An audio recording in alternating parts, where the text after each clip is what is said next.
Bom dia, alunos do terceiro ano. Vamos dar início aí à nossa aula de hoje, de ciências. Peguem o livro de vocês aí, abram na página 22 e 23. Vamos estudar um pouco sobre a classificação dos animais, tá bom? Estarei explicando o assunto, aí em seguida eu estarei explicando para vocês quais as questões para vocês responderem. Classificar os seres vivos significa organizá-los em grupos, de acordo com suas características, né? Então, isso é classificar, é você organizar esses seres em grupos, tá certo? De acordo com algumas características que esses seres vivos têm. Agrupar seres vivos com características semelhantes é uma forma de classificação, né? Seres vivos que têm características parecidas é uma forma de você classificá-los.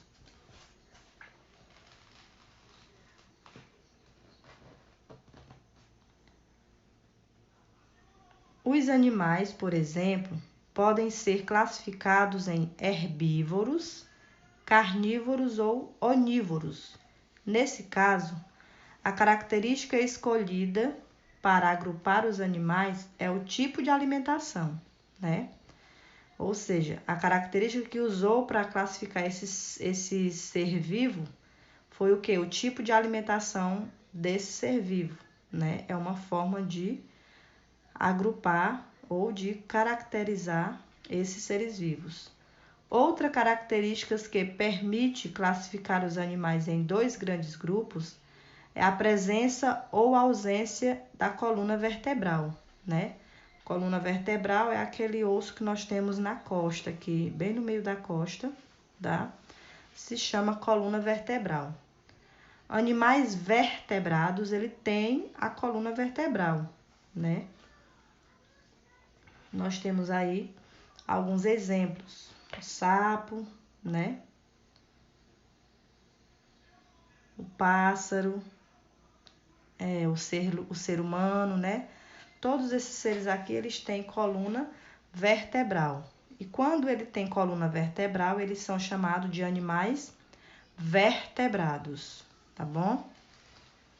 Página 23.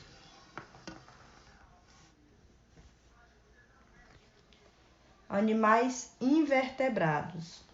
Eles não têm essa coluna vertebral que nós temos. No caso, nós temos alguns exemplos, ó, borboleta, né? Nós temos aqui tá parecendo um camarão, não sei que peixe, acho que é um camarão. Ele não tem coluna vertebral. Aqui nós temos uma estrela do mar, né? Também não tem, né? Então, aqui nós temos ó, a borboleta, no caso aqui é uma lula. A lula, tá? E a estrela do mar. São exemplos de animais invertebrados, que não possuem a coluna vertebral. Nós temos outros, no caso a minhoca também não tem, a mosca, né? Também não tem coluna vertebral, tá? Então, nós temos vários exemplos.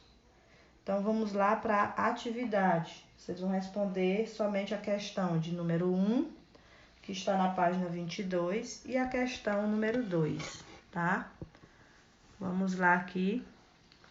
A primeira questão diz o seguinte: por que é importante classificar os animais? Né? Você vai dar outra lida aqui, nessa parte de cima, que aqui tá falando por que é importante. Aí você vai escrever aqui a resposta, tá?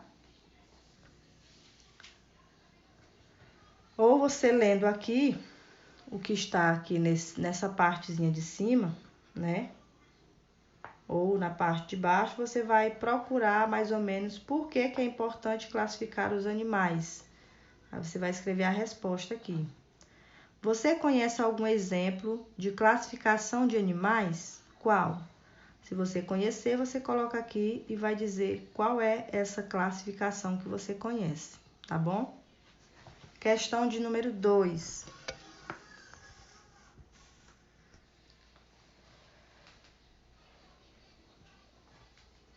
Questão de número 2 diz o seguinte: Observe as imagens e as figuras a seguir.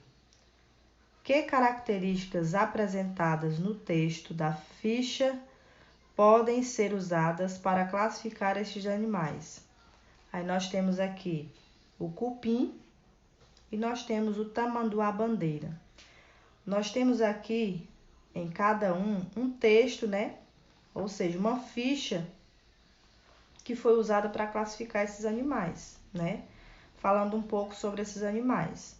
Aí nós temos aqui o cupim, vive dentro do solo ou da madeira, alimenta-se principalmente de madeira e não tem coluna vertebral, mede cerca de 1 centímetro de comprimento.